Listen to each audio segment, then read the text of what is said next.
College girl gets a harsh lesson on responsibility from Charlie Kirk. And guys, it is brutal, all right? Just you wait. This is going to be a good one. I think you're going to like it. We're going to get right into it. But first, do me a big favor here. Like our video and share it around so we can keep bringing you guys this great, hard-hitting content. As always, my friends, I'm your host, Darian, and this is Resist the Mainstream. Hi, Charlie. I see you on TikTok all the time. You were getting fired up there. Yes, I was, because, okay, I just want to start this out. I am unaffiliated, but I am a Christian who believes in the right to an abortion. Stop it. Get some help. And a lot of the things that you were talking about with her, I really had a lot of answers for that. So the reason I actually wrote this down on a notebook, of course, I was prepared. So the reason why I believe the right to an abortion, why just anyone, if you feel that's what you need to do, then you should do it. Because Matthew 7:1 says, do not judge or you too will be judged. Although Jesus does tell us to tell people, do not sin, it's not our place to judge them, you know? And then another thing that I wanted to bring up, this is crazy, but also the time, I just really want to know why you feel that abortion should be illegal. Do you think murder should be illegal? Murder is illegal. So you think it should be? Do you think it should be illegal? I just feel like there's a big difference between a living, breathing human and then a fetus that is inside of another human's body. Fair enough. What is the difference? The difference is a fetus is inside of the body. You know what I'm saying? Like a fetus, it can't live on its own. Got it. All right, so something I think this girl doesn't realize is that fetus literally means little baby or offspring in Latin. So, you know, this whole idea of, people say, ironically, they'll use the term fetus to dehumanize the baby and suggest it's not a baby, but it literally just means baby. For some reason, no one knows that. I don't know why. Also, as far as the old argument of can't live on its own, well, a 1-year-old baby that is out of the womb can't live on its own, nor can a 30-year-old adult who has severe developmental, either physical, mental, or both disabilities. Should we off them too? So, let's go through a couple questions there. Okay. Why does somebody's location determine their moral worth? It doesn't, but it's simply about the fact of if you feel like that's what you need to do with your body, then that's what you do. Because I could also Well, hold on a second. If it's not your DNA, how is it your body? It is your DNA. No, it's not. It's a part of you. It's growing in you. It's connected to you by an umbilical cord. It is a part of you. 1 second. It's attached. A part. It's attached. Hold on a second. It's attached, not a part. Same thing. No, it's actually not. A part, by definition, means it remains permanent. Oh, okay. Right? Oh, okay. So an attachment is something that is temporary. And so it's not. You are not your mom's DNA. You're not your dad's DNA. You are new deoxyribonucleic acid. So shouldn't we say that if it's not your DNA, it's not your choice? I mean, you could say that, but I mean, really, I just don't understand how you can use religion to back up your point of... I haven't used it once. She brought up religion. I'm happy to use a non-religious line of questioning. We all agree murder is wrong. Okay. We all agree that it's a human homo sapien. Do you agree that the death penalty is wrong? Well, no, I'm actually in support of the death penalty because Okay. people do something that justifies that, but that's a separate issue because the baby in utero did not So go... what about the people who could possibly be proved innocent who have been awaiting their death sentence? Fair enough. That's a good argument, but Are we really going to compare sick, brutal murderers with innocent babies? And I understand what you just said about the death penalty being wrong and all that. I agree with that point. But the whole idea of if you're pro-life and you believe in the death penalty for some sick, brutal murderer and people who do all kinds of other heinous crimes, that somehow makes you morally or philosophically inconsistent, that just doesn't make any sense, okay? And I don't know how people get away with saying this. It's kind of ridiculous.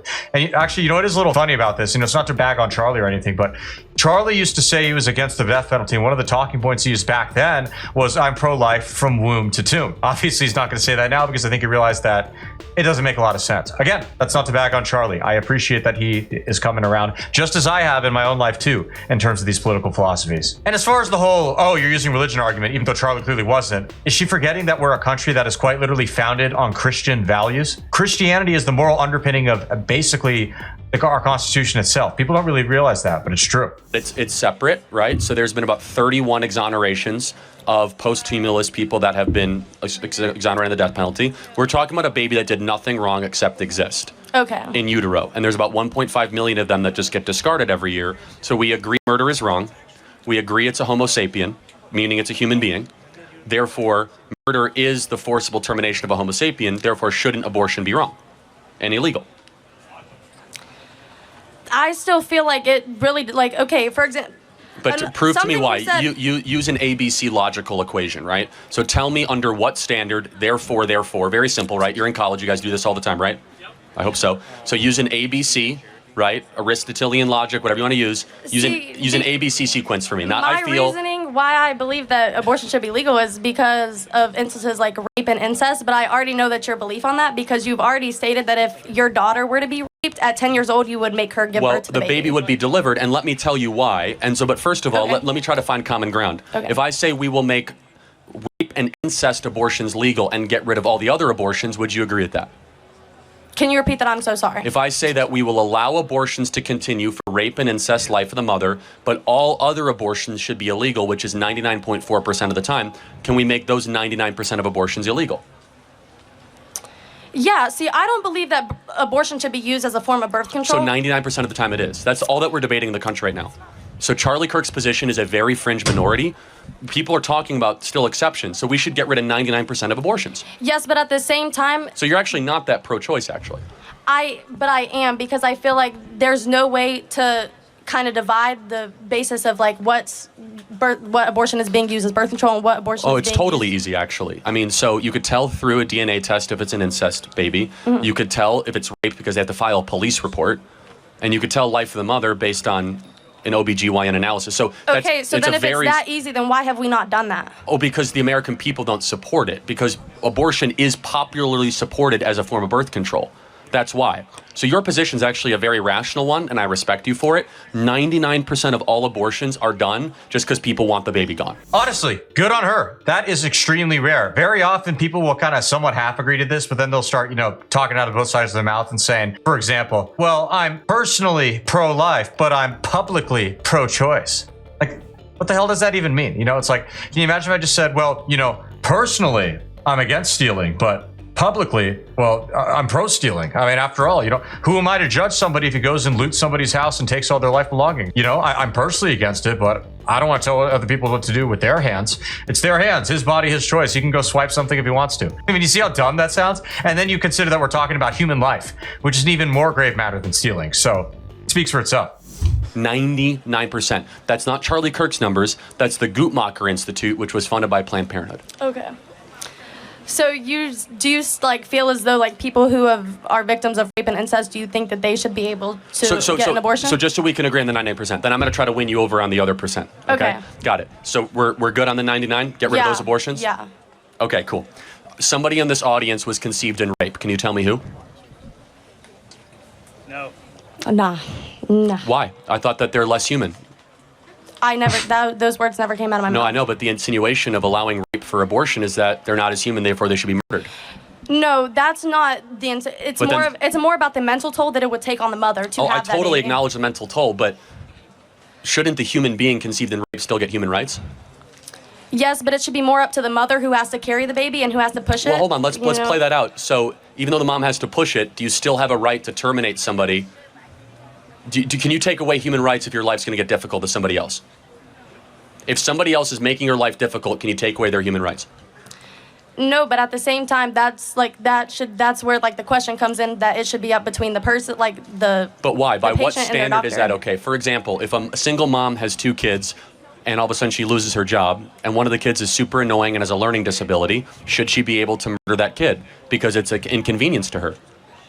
No. No, of course not. Not after, But why is it that all of a sudden you get considered a human being after birth, but before birth you're not? Because after birth you can, you're kind of living on your own. You're not in the mother's body. No, you're not. Hold on. I have a 6-month-old. My baby is not living on its own. Not living on its own, but it can breathe on its own. Hold on a second. Over 500,000 babies every year are born in NICU, which require, which is a prenatal assistance, breathing assistance, digestive assistance, and so.